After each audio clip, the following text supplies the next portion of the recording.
Assalamualaikum warahmatullahi wabarakatuh. Selamat bertemu kembali Bapak Ibu dengan channel Education and Sport, channel yang senantiasa memberikan soal-soal untuk siswa tingkat sekolah dasar dari kelas 1 sampai kelas 6. Selain itu, channel Education and Sport juga selalu memberikan soal-soal dan pembahasan untuk tes CPNS dan PPPK. Baiklah Bapak Ibu,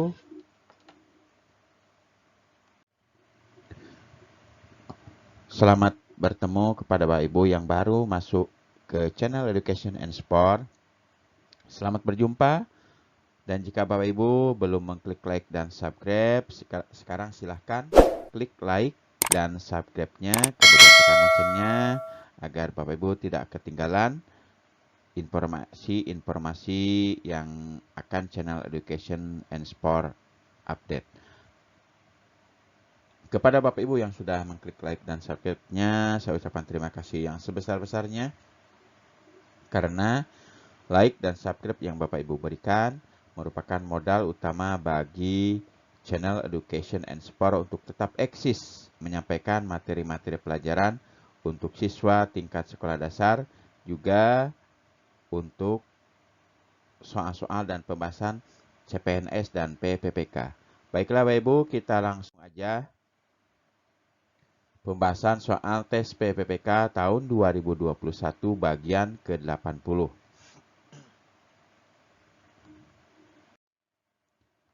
Soal yang pertama, jika ingin membangkitkan rasa ingin tahu dan gemar membaca, maka cara efektif yang akan Anda lakukan adalah A. Diajak ke perpustakaan rutin dan membuat mading poster.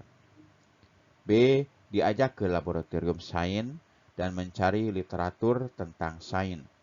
C. Kegiatan membaca rutin setiap pagi sebelum masuk ruangan dan membaca majalah dinding. D. Memajang hasil karya puisi siswa. E. Lomba menulis naskah drama. Jadi jika kita ingin membangkitkan rasa ingin tahu dan gemar membaca, maka cara yang efektif yang akan kita lakukan adalah diajak ke laboratorium sains dan mencari literatur tentang sains. Oke, Bapak Ibu ya. Kita lanjut ke, berarti maaf ya, nomor 1 pilihannya adalah diajak ke lab. Karena membangkitkan rasa ingin tahu Bapak Ibu ya. Diajak ke laboratorium sains dan mencari tahu literatur tentang sains. Kita lanjut ke soal berikutnya.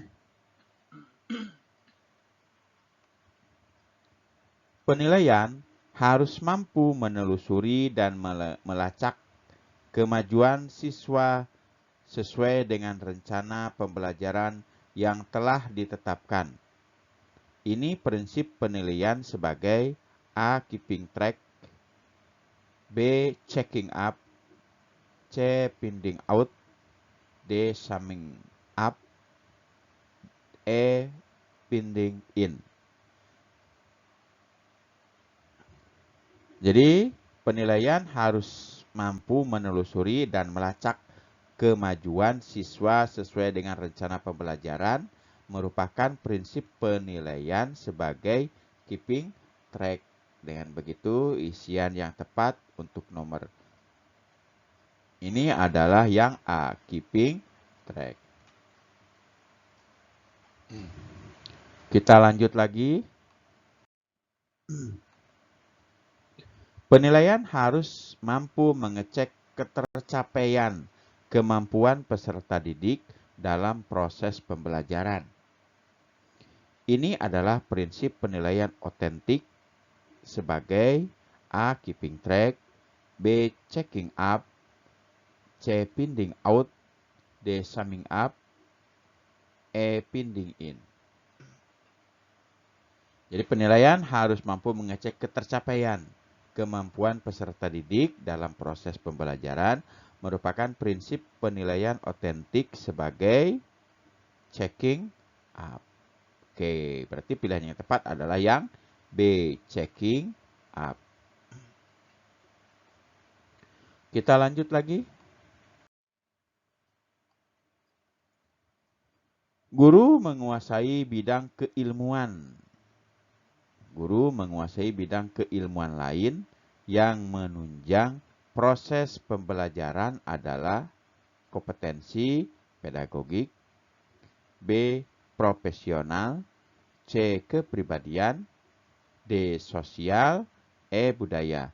Jadi seorang guru harus mampu menguasai bidang keilmuan lain yang menunjang proses pembelajaran merupakan kompetensi pedagogik. Demikian maka isian yang tepat, pilihan yang tepat adalah yang A, pedagogi. Kita lanjut lagi.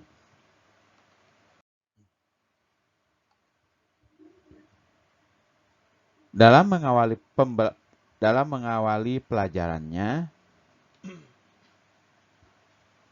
Pak Mama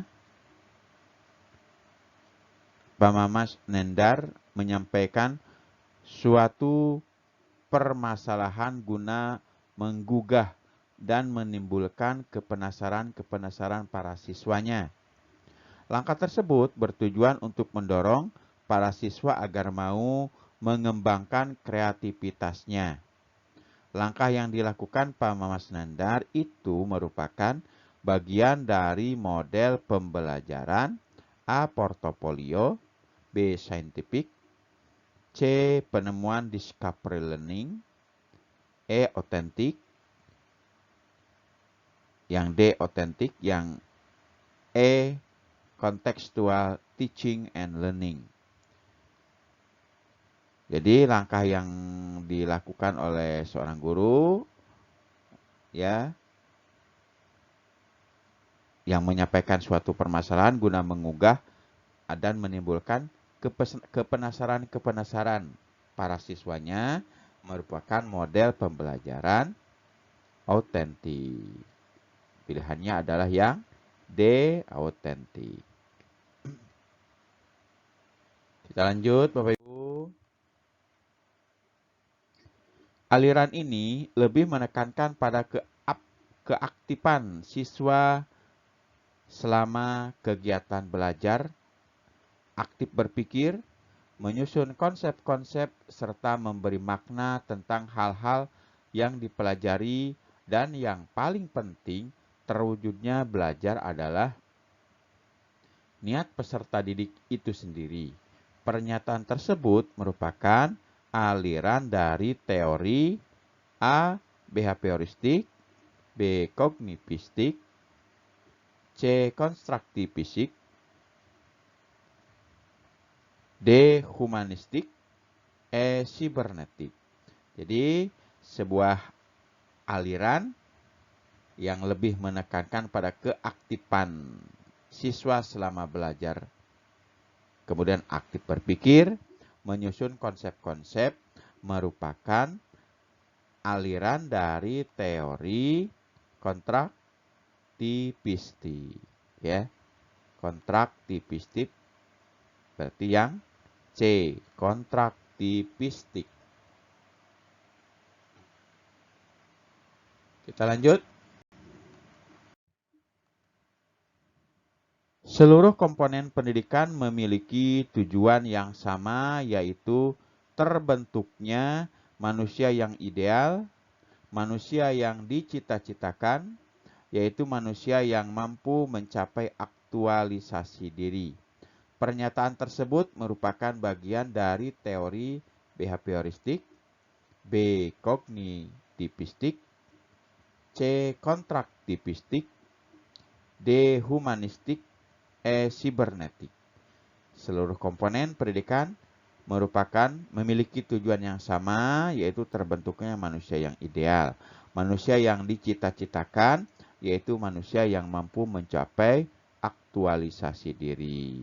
Pernyataan tersebut merupakan pernyataan dari teori humanistik.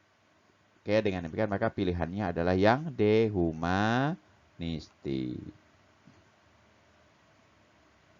Kita lanjut lagi.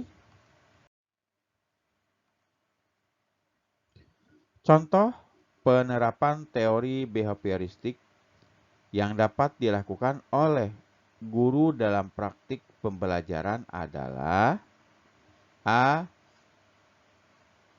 Membimbing siswa dalam memperoleh pengetahuan baru. B. Menyediakan atau memberikan kegiatan-kegiatan yang merangsang keingintahuan siswa dan membantu mereka mengekspresikan gagasannya. C. Memberikan stimulus kepada peserta didik berupa penalaran lingkungan belajar, penataan lingkungan belajar. D. Memahami tahap-tahap perkembangan peserta didik dan menggunakan metode pembelajaran sesuai dengan tahap tersebut. E. Memberikan penjelasan pengetahuan baru. Jadi contoh penerapan teori behavioristik adalah memberikan stimulus kepada peserta didik berupa penataan lingkungan belajar. Oke, dengan demikian maka pilihannya adalah yang C. Memberikan stimulus kepada peserta didik berupa penataan lingkungan belajar. Kita lanjut lagi.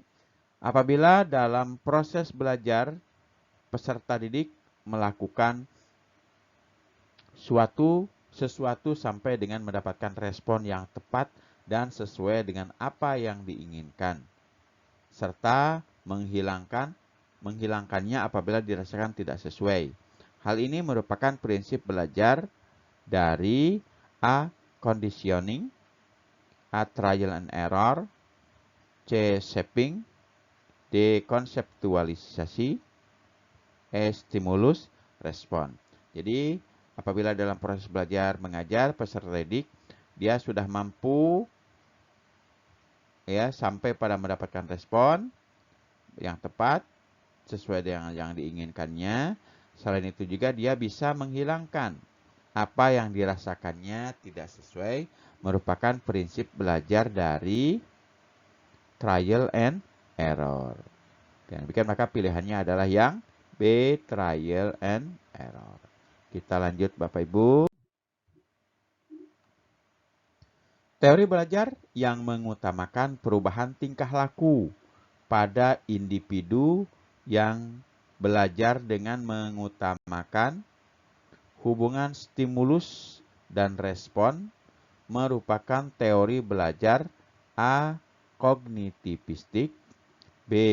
Behavioristik, C. Kontraktivistik, D. Humanistik, E. Rekonstruktivistik. Jadi teori belajar yang mengutamakan perubahan tingkah laku pada individu atau pada siswa yang belajar yang mengutamakan hubungan stimulus dan respon merupakan teori belajar behavioristik. Dengan demikian maka pilihannya adalah yang B. Behavioristik.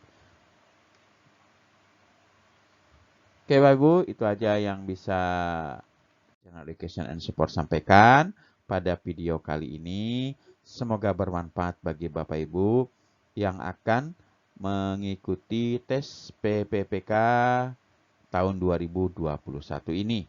Jika menurut Bapak Ibu video ini berguna, silahkan klik like dan subscribe-nya. Kemudian saya mohon saling mengingatkan, saling membantu kepada sesama yang memerlukan. Silahkan share video ini melalui media sosial yang Bapak Ibu punyai, seperti Facebook, WA, Instagram, Telegram, dan lain-lain, agar bisa diketahui oleh rekan-rekan kita yang akan mengikuti tes PPPK tahun 2021 ini. Sekali lagi saya ucapkan terima kasih yang sebesar-besarnya atas like, subscribe, dan share-nya video ini. Saya ucapkan terima kasih yang sebesar-besarnya. Saya akhiri wabillahi taufiq wal hidayah. Wassalamualaikum warahmatullahi wabarakatuh.